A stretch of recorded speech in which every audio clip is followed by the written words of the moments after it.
harusnya tidak wajar karena konsepnya gini. Kenapa tidak wajar? Kenapa nggak ke disclaimer? Karena konsepnya adalah bahwa laporan keuangan sesuai dengan standar PSAK, jadi larinya kita PSAK nih. PSAK menyatakan bahwa perusahaan itu harus ada berjalan terus-menerus gitu. Berarti going concern. Jadi kalau umpamanya dia tidak bisa terus-menerus atau usahanya itu otomatis prinsip daripada standar itu udah dilanggar gitu. Bahwa dia going concern-nya nggak ada. Makanya laporannya dianggap tidak wajar, tidak memenuhi kaidah standar akuntansi gitu. Itu alasannya kenapa tidak wajar ya. Jadi maksud saya tambahan buat teman-teman kantor yang berkecimpung di kantor akuntan gitu. Cuman takutnya nanti kenapa dulu disclaimer kok sekarang namanya kenapa kayak adverse gitu ya. Jadi jelas di SA-nya dibilang seperti itu. Jadi karena kaitannya dengan terhadap prinsip-prinsip akuntansi, yaitu salah satu prinsipnya adalah mengenai perusahaan diasumsikan, asumsi perusahaan adalah berjalan terus-menerus. Oke, kita sambung dengan materi perkuliahan mengenai internal control ya. Ini mengenal istilah ini kita lewatkan internal control itu.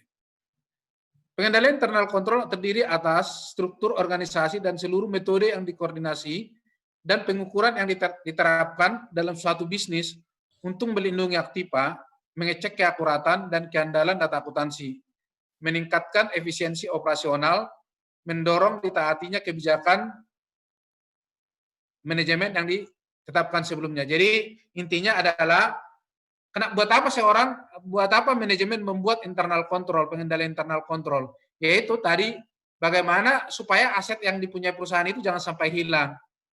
Bagaimana keakuratan supaya data itu semua andal, data akuntansinya. Bagaimana supaya operasionalnya juga berjalan dengan baik. Dan semua dari mulai staf sampai manajemen mentaati kebijakan yang sudah dibuat. Itu ininya ya.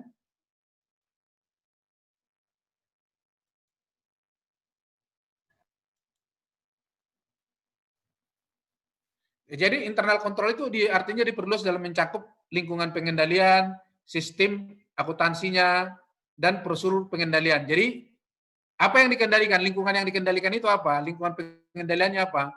Baru sistem akuntansinya seperti apa? Prosedur pengendaliannya, bagaimana prosedurnya untuk mengendalikan? Nanti kita bahas.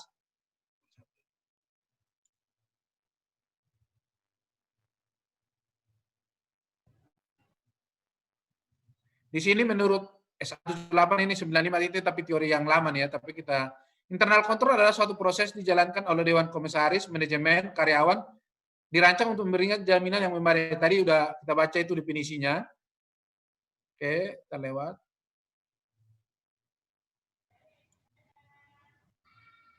Nah ini, apa sih komponen pengendalian internal? Pengendalian internal ada namanya control environment, risk assessment, kontrol aktivitas, informasi dan komunikasi, dan monitoring.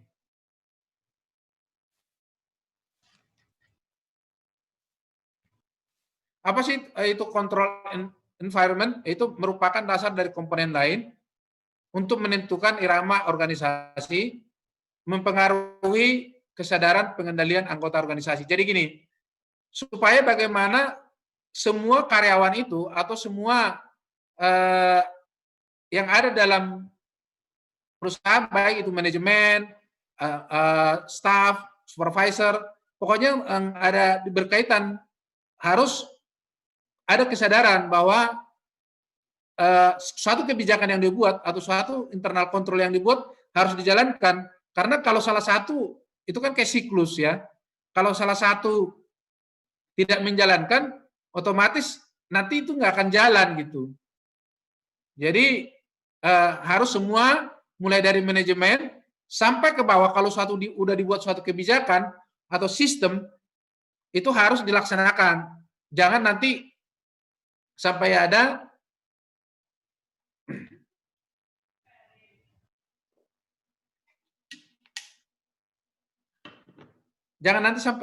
contohnya mentang-mentang dia direksi atau manajemen padahal suatu kebijakan udah dituangkan tapi nggak mau menjalankan, sama aja gitu.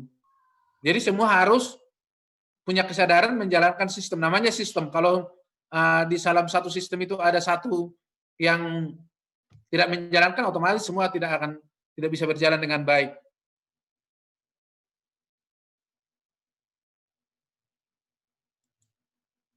Risk assessment itu kita apa sih risk assessment-nya itu? Mengidentifikasi dan melakukan analisa terhadap risiko yang relevan terhadap pencapaian tujuan. Merumuskan dasar untuk menentukan bagaimana risiko tersebut harus dikelola. Jadi kita harus bagaimana melakukan identifikasi gitu, menganalisa apa sih resiko-resiko yang akan dihadapi untuk mencapai tujuan. Bagaimana laporan keuangan ini bagus, bagaimana supaya nanti jangan sampai pembelian itu ada korupsi. Nah, itu kita harus bagaimana kita melakukan analisa. Contohnya salah satu, kalau supaya jangan sampai ada korupsi terhadap pembelian, itu kan pembelian adalah merupakan bagian yang lahan yang paling ini ya, lahan paling basah istilahnya. Itu bagaimana salah satunya, setiap melakukan pembelian suatu barang harus di ketiga orang, ketiga supplier gitu contohnya.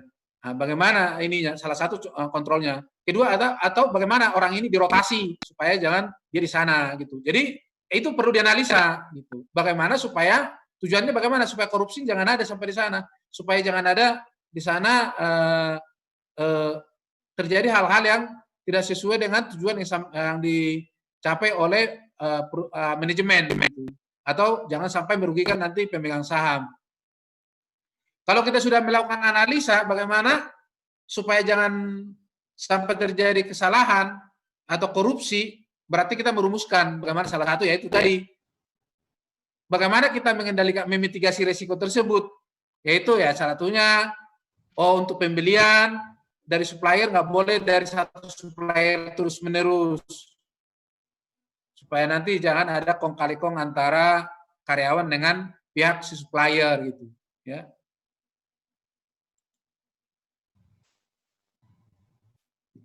Pengendalian internal kontrol itu sebenarnya membantu manajemen bagaimana supaya terarah gitu. Jadi contohnya ada karyawan baru duduk di bagian pembelian, kalau sudah ada yang baku, jadi dia tinggal pelajari yang sudah ada. Jangan sampai nanti ada orang staf keluar atau karyawannya keluar, tiba-tiba diganti orang baru, nggak ada suatu panduan, nggak panduan internalnya. Gitu. Jadi sehingga orang itu bingung mau mengerjakan apa gitu, harus di training lagi, harus dipelajarin, memberikan pelajaran, itu kan agak susah. Tapi kalau ada suatu panduan atau guidance yang udah baku, dia tinggal meneruskan ya, tinggal sesudah itu ya tinggal running gitu. Jadi nggak perlu kita kebingungan. Wah ini udah dulu dia ngerjain terus-menerus nih, tiba-tiba dia hilang, otomatis nanti akan bisa laporan bisa terlambat atau contohnya data yang dikeluarkan kalau pas lagi diaudit bisa orang itu kalau tiba-tiba keluar di akhir tahun itu akan mengganggu. Jadi banyak fungsinya daripada internal control yang sudah dibakukan gitu.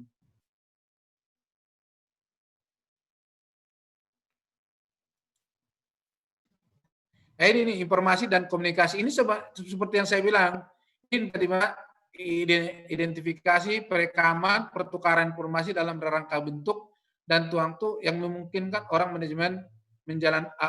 menjalankan tanggung jawabnya. Itu tadi seperti saya bilang. Jadi kalau ada rotasi pun, kalau sudah ada perekamannya atau pertukaran informasi sudah bisa gitu, karena semua sudah dibakukan gitu loh, sudah ada sistem pengendalian internal kontrolnya yang sudah dibuat oleh manajemen, di mana itu sudah dibakukan sehingga orang siapapun udah ada rekamannya, udah ada kerangkanya gitu. Jadi orang nggak bingung-bingung lagi bagaimana menjalankan suatu tugas.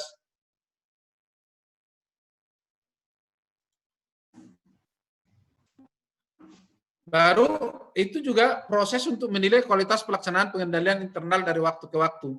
Jadi kita juga dengan ada internal control itu pun kita harus melakukan evaluasi apakah internal control yang dibuat oleh manajemen itu sudah berjalan atau apakah internal control yang dibuat itu sebenarnya efisien atau enggak efektif gitu. Karena contohnya saya beberapa kali di perusahaan atau contohnya di rumah sakit, itu saya lihat kadang-kadang saya kalau berobat, itu saya lihat internal kontrolnya aja kadang-kadang kalau bisa tahu, oh ini salah ini internal kontrolnya, kalau kayak gini prosedurnya dari dokter kayak ini tiba-tiba harus kayak kasir gitu. Itu bisa kita lihat di mana bisa si pasien bisa kabur tanpa membayar dulu, dia resep udah dapat, dia dokternya nggak dibayar, resepnya dibeli di luar gitu. Itu bisa terjadi kalau umpamanya suatu rumah sakit pengendalian internal kontrolnya nggak bagus.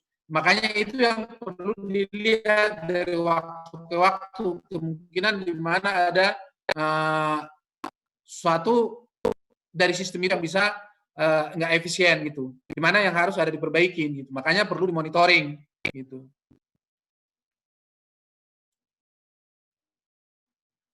Perolehan pemahaman pengendalian internal, memahami. Nah, ini untuk seorang auditor kita harus memahami nih pemahaman yang membadai atas komponen pengendalian internal untuk merencanakan audit. Nah, ini hubungannya kayak kita nih kalau kita di kantor akuntan. Kalau kita di kantor akuntan, kita harus meminta sistem pengendalian internal kontrolnya dulu, kita pahamin, kita pelajarin, baru nanti dari situ kita berangkat lagi, sesudah kita pahami internal kontrol yang dibuat oleh perusahaan, baru kita analisa resikonya. Resiko, maksud saya apakah internal kontrol itu udah cocok dengan perusahaan itu gitu. Risikonya ada nggak lagi? Apa memang udah bagus gitu? Apa udah memang belum internal kontrol yang dibuat oleh perusahaan? Makanya pilihan risiko kontrol untuk sedia asersi penting dalam saldo akun, kelompok transaksi dan komponen pengungkapan dalam laporan keuangan. Jadi contohnya gini, dia melakukan pembelian. Apakah pembelian itu sudah dicatat? Atau ada nggak jangan-jangan pembelian fiktif? Gitu. Jadi saya pernah juga pengalaman, dia beli suatu besi yang cukup mahal, dibilang adalah 10. Ternyata direksinya itu adalah kong kali kong, direksinya yang main gitu. Bahwa dia bikin perusahaan di tempat lain, di mana orangnya dia gitu. Jadi dibilang dibeli 6, katanya yang barang yang dikirim hanya 3. Nah itu, kan kalau umpamanya internal kontrolnya bagus, di produksinya, oh di bagian produksi kenapa harusnya kita pesan barang 6, kok barangnya 3 gitu. Jadi saling terkait, namanya sistem gitu. Ya. Dari situ, seumpamanya internal kontrolnya udah cukup bagus, sudah kaitannya tadi ke resiko tadi, ini kan ke resiko nih. Kalau resikonya internal kontrolnya udah bagus, berarti resiko kontrolnya kan udah bagus juga nih. Baru kita merancang bagaimana menguji sampel gitu. Kita pengujian substantifnya berapa banyak kita akan ambil gitu.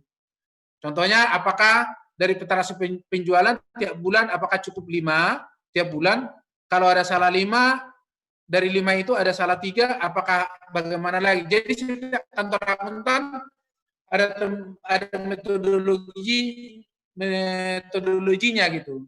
Jadi langkah pertama tadi memahami internal kontrol perusahaan, menilai resikonya, baru merancang, dari situ kita merancang suatu sampel yang akan diambil terhadap asersi laporan keuangan.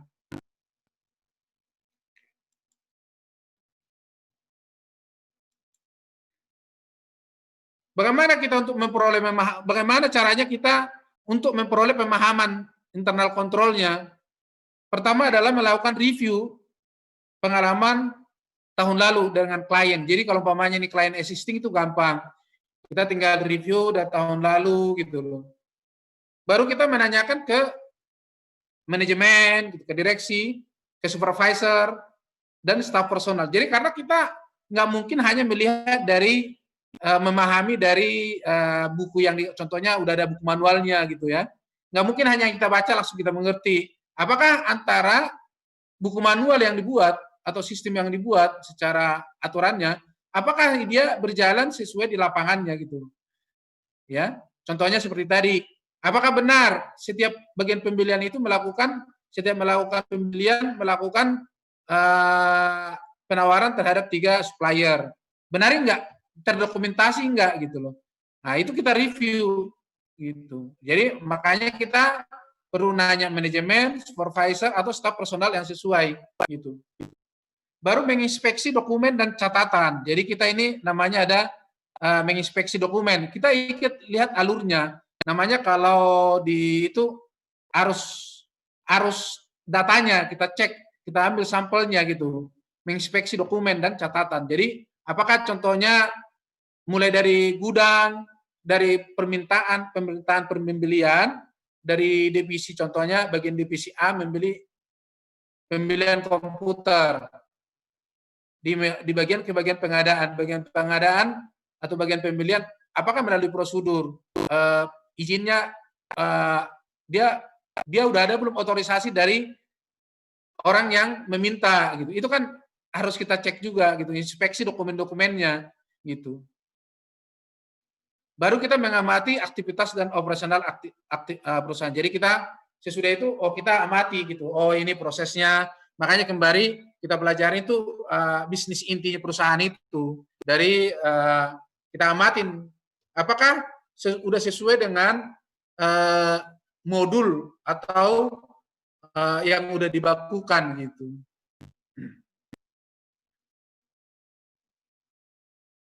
Oke.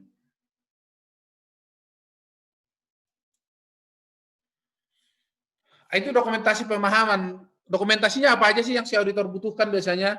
Itu rangkaian pertanyaan, yaitu kita kuesioner ya, kuesioner ke masing-masing bidang tadi seperti yang dibilang ya. Bahkan alur. Jadi kita kalau dulu ada diagramnya gitu. Jadi mulai dari pengadaan sampai masuk ke gudang.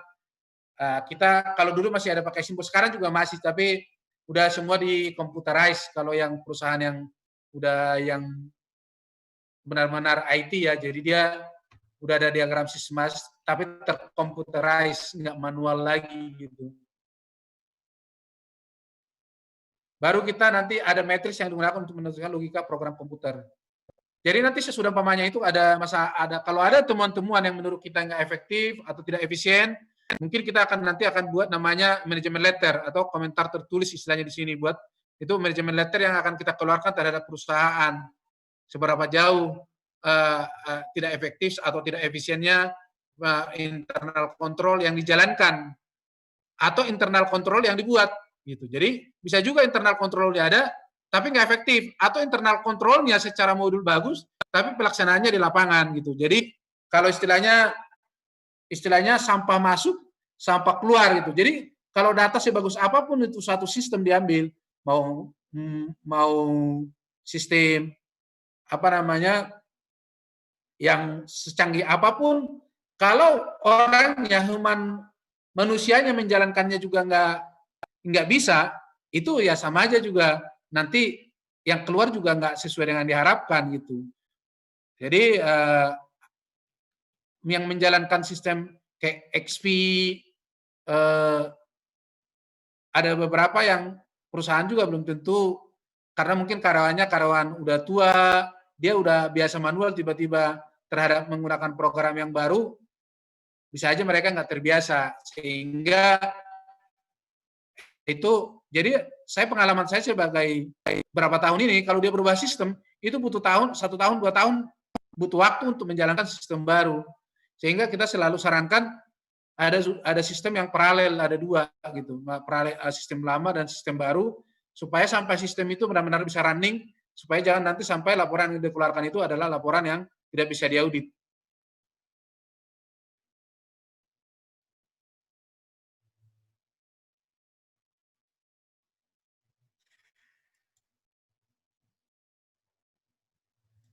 Oke, sampai ini ada pertanyaan Bapak Ibu sekalian?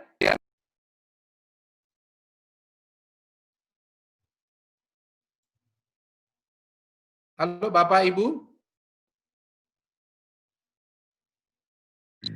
Iya Pak. Ada pertanyaan belum Ibu ada, Tita? Pak, udah jelas. Pak Aditya? Iya, belum ada pertanyaan, Pak. Belum. Pak Imam Ginanjar ada masukan?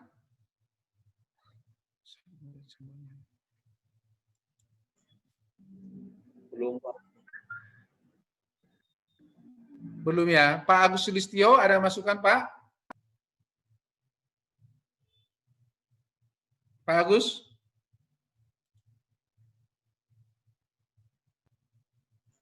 Cuma mau tanya Pak, boleh Pak? Tapi di luar yang ini Pak, boleh nggak Pak? Boleh, boleh, nggak apa-apa. Pak, misalkan gini Pak, kita kan udah final laporan, cuman Ya, belum. final laporan audit maksudnya nih Pak ya? Ya, final laporan audit itu kan kita udah draft 1, draft 2 sampai draft final. Ketika udah final, nah, laporannya itu kan kadang-kadang kita ada laporan buat pajak sama bank. Nah, laporan untuk bank sama pajak itu sama. Nah, di 2019 kita waktu audit itu kita makan untuk penyesuaian karena ada akun yang harus direklas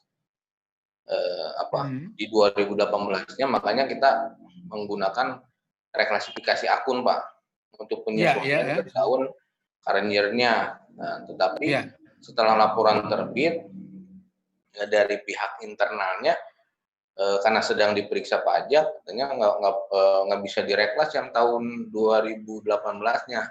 Kalau misalnya kondisi, tapi secara saldo kan tidak merubah Pak. Misalkan gini, kayak misalnya ada aset tetap itu ada yang kepemilikan langsung sama sewa pembiayaan. Di tahun sebelumnya itu kita ada yang kita masih gabung karena di 2000 karirnya itu kita pisah, yang kepemilikan langsung sama yang aset sewa pembiayaan. Kita yang tahun 2018 juga kita harus reklasifikasi akun untuk penyesuaian 2019. Nah, ini dari internalnya dari draft 1 sampai draft final itu tidak ada komentar, tapi ketika udah final karena dia lagi diperiksa pajak, jadi jangan seperti itu, kembalikan lagi yang 2018 ke seperti yang audit report 2018. Kalau kondisi seperti ini bagaimana Pak? Jadi gini, kalau pengalaman saya gini, sepanjang itu kembali ke materialitas juga ya, gitu. Karena kalau saya itu kan pembiayaan, nggak tahu ini leasing atau pembiayaan biasa nih, Pak Imam. Ada beli asetnya itu leasing, harusnya kan leasing bisa. Ya, maksud saya gini, kalau leasing kan otomatis kan harus dipisah karena nanti pajaknya juga harusnya berbeda kan Pak? Ya pasti berbeda. Karena dia kan berdasarkan pembayaran kan, diakui secara pajak. Sepanjang maksud saya itu kita bisa, itu kan nggak merubah prinsipnya kan, tinggal kan dibikin nih, ini ada aset leasing, ini kan toh di sama-sama verifikasi aset tapi dibedain, kan bisa juga kan, sama-sama verifikasi aset tapi di kolomnya aja, itu sih nggak ada masalah sih Pak, menurut saya. Gitu. Ya, tapi kalau dari merekanya tetap kekeh gitu Pak, kekeh itu tetap maunya nggak mau dirubah gitu Pak. Harusnya sih kita partnernya, kalau kayak saya turun tangan Pak, menjelaskan Pak. Kita jelaskan standarnya seperti ini, standar ini kita tunjukin standar loh Pak. Karena kita ini bukan bergantung terhadap peraturan perpajakan, tapi kita adalah terhadap standar akuntansi. Toh itu kan tidak melanggar secara pajak. Pajak juga malah harusnya clear, mana itu aset leasing, mana aset direct. Gitu. Jadi malah lebih bagus supaya orang pajak juga tahu nih, mana yang bisa penyusutan atau yang harus berdasarkan pembayaran gitu, pembayarannya. Jadi menurut saya, ya kalau saya sendiri, bagaimana kita menjelaskan ke manajemen gitu loh. Jadi kalau mungkin kita menjelaskan ke manajer kan, dia kan hanya ini, tapi kan ketika kita jelaskan, bila perlu ya perpajakannya apa gitu. Jadi ya kita jelas, kalau saya sih jelaskan, saya datangin manajemen menjelaskan begini, ini standar akuntansi, laporan keuangan yang Bapak punya adalah disusun sesuai dengan standar akuntansi, bukan disusun sesuai dengan standar perpajakan kan Pak gitu. Jadi kita jelaskan dengan baik gitu loh Pak Imam. Dan itu kan mungkin makanya kita harus selalu melakukan edukasi terhadap klien. Gitu. Saya melakukan edukasi itu ke klien, kalau klien saya dari zaman dulu ke zaman sekarang itu udah beda masalahnya. Kalau kita nggak edukasi tiap-tiap tahun, wah bisa marah-marah dia. Contohnya dulu, kadang-kadang kita kalau klien yang ini di vertex-nya harus kita yang buat gitu. Padahal kalau coba kayak Pak Satya yang tadi yang di audit PwC, PwC itu nggak akan mau buat namanya di vertex. Pasti klien yang buat di vertex. Malah kalau perusahaan TBK itu laporan reportnya aja itu yang buat klien, nggak mau mereka gitu. Si PwC. Nah, jadi seperti itu kita harus melakukan edukasi terhadap klien. Jadi contohnya tuh klien saya itu di vertex harus ya oke nggak apa-apa kita bantu tahun pertama, tahun kedua, tahun ketiga Bapak ini ya harus sudah buat ya. Nih caranya nih mappingnya caranya gini. Kita kasih tahu gitu loh supaya nanti sampai di akhir tahun pun dan dia tiap tahun laporan bulanan pun kalau bisa udah bisa di vertex dan endingnya kita tinggal review gitu loh Pak. Jadi bagaimana kita melakukan edukasi terhadap klien-klien kita. Sama dengan nanti penerapan PSAK 71, 72, 73. Yang pasti juga auditornya nanti, wah Bapak aja, Bapak kan lebih pintar. Nah, itu biasa itu. Tapi kita kan harus melakukan edukasi. Kita mungkin kalau sekelas The Big Four, itu mereka bargainingnya tinggi. Dia nggak mau tahu, pokoknya lo terapkan sesuai dengan PSAK 71. Ya bikin, kamu nggak sanggup bikin, ya bayar konsultan gitu. Jadi kayak kita banyak sekarang kantor akuntan itu, dia berfungsi sebagai auditor untuk ininya, tapi kadang-kadang juga ngerjain proyek jadi konsultan untuk mengerjakan PSAK 71 gitu. Karena si kantor akuntannya nggak mau dia buat gitu perhitungannya gitu. Bagaimana menghitung dia punya fair value gitu. Jadi dia menyuruh konsultan karena si kantor akuntannya sekelas di Big Four itu gue nggak mau tahu lah katanya. Lo hitung sendiri, terserah lo mau caranya gimana, tapi harus benar hitungannya. Ya mau nggak mau ya si manajemen meng-hire konsultan ini. Khusus untuk PSAK 71 tuh sekarang laku besar lah sekarang konsultan untuk bagaimana penerapan 71 untuk di perusahaan-perusahaan besar atau perusahaan perbankan. Baik, Pak. Makasih maksudnya. Jadi ada edukasi lah buat mereka. Apalagi kita kan kalau kantor menengah ini ya harus memang bagaimana mengedukasi supaya mereka juga ke depannya makin tahu fungsi auditor itu sebenarnya apa sih. Jadi kadang-kadang si klien ini apalagi klien lokal kan berpikir bahwa si auditor ini semua gitu. Wah, pokoknya kasihlah nanti bikin listingnya udah perlu klien auditornya kasih JL aja gitu kan. Kadang-kadang seperti itu apalagi zaman dulu. Sekarang kita harus edukasi bahwa kita datang itu semua udah harus data lengkap gitu. Jadi kalau klien-klien tertentu yang cukup besar atau pindahan dari The Big Four sih kita enak-enak aja. Mereka udah tahu apa yang harus dikerjakan. Tapi kalau pindahan dari kantor akun kecil, pindah ke kita, kayak menengah, nah itu yang susah. Bagaimana? Wah dulu kantor akuntan dulu gini nih, Bapak yang bikin di vertex-nya, Bapak yang bikin koreksi fiskalnya, gitu tuh. Kita sampai setengah mati bisa berdebat itu. Gitu. Jadi memang perlu edukasi juga buat klien-klien supaya bagaimana ke depannya mereka mengerti apa sih sebenarnya fungsi auditor gitu. Ya, ada yang lain, pertanyaan yang lain dari Bapak Ibu?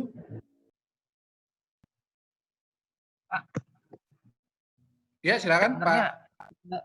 Mau nanya nih Pak, sebenarnya kita dibenarkan nggak sih Pak mengisi XBR untuk yang listing di bursa itu Pak?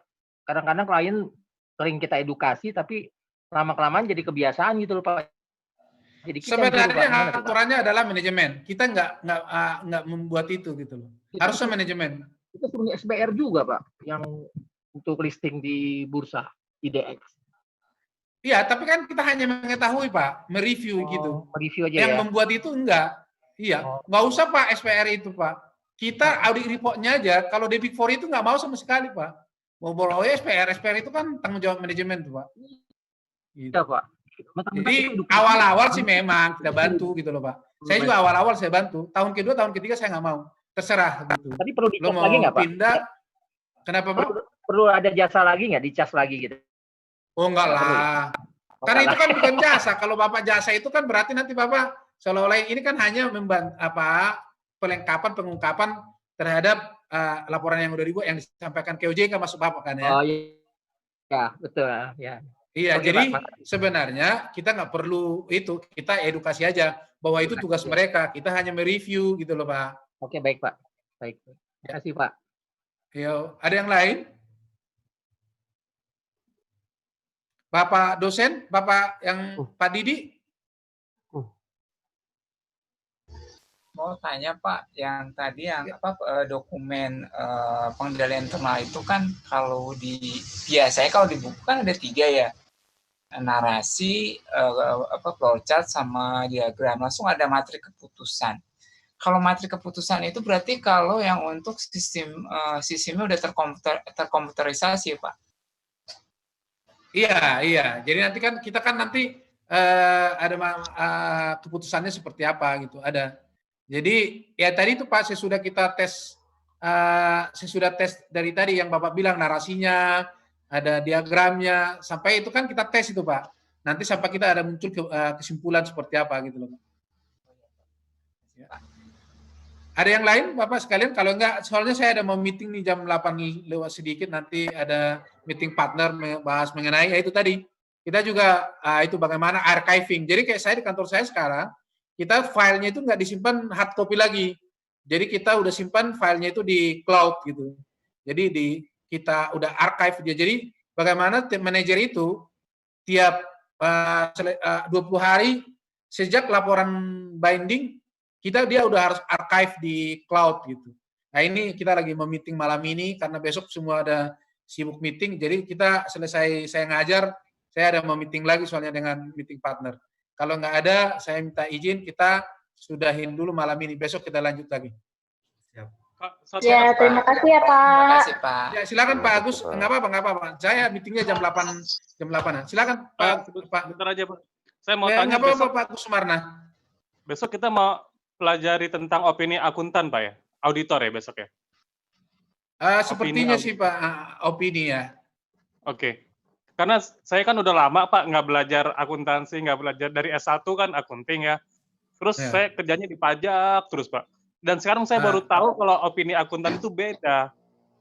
Yang saya tahu Ya. cuman Wajar tanpa pengecualian, dulu namanya ada WTS gitu ya. itu aja WTP dulu Pak. gitu kan. Karena Nah, kalau saya nggak sekarang tahu namanya baru istilahnya ada wajar modif-modif. aja gitu, wajar gitu. Besok kita coba nanti kita akan bahas, kan saya udah ada kirim juga itu materinya, dan ujiannya juga kan akan keluar tuh, tinggal diambil dari situ aja gitu. Besok nanti kita akan kita bahas selintas-selintas lah, ya. Baik Pak, makasih. Baik, makasih Pak Agus Sumarna atas makasih ya, Pak. atensinya. Oke, selamat malam Bapak Ibu ya. Terima kasih banyak ya Pak. Kalau ada salah Selamat ngomong, malam. tolong di. Terima kasih, Pak. Terima kasih. Terima kasih Bu Siti. Iya, Pak. Terima kasih Pak Ketua Kelas ya. Yuk, Pak Hatta. Iya Pak, terima kasih Pak. Selamat malam Pak. Terima kasih. Selamat Selamat malam. malam, Pak. Izin live ya Bu ya. Iya, Pak. Iya Bu, iya Pak, iya Pak. Terima kasih Pak. Malam. Malam Pak.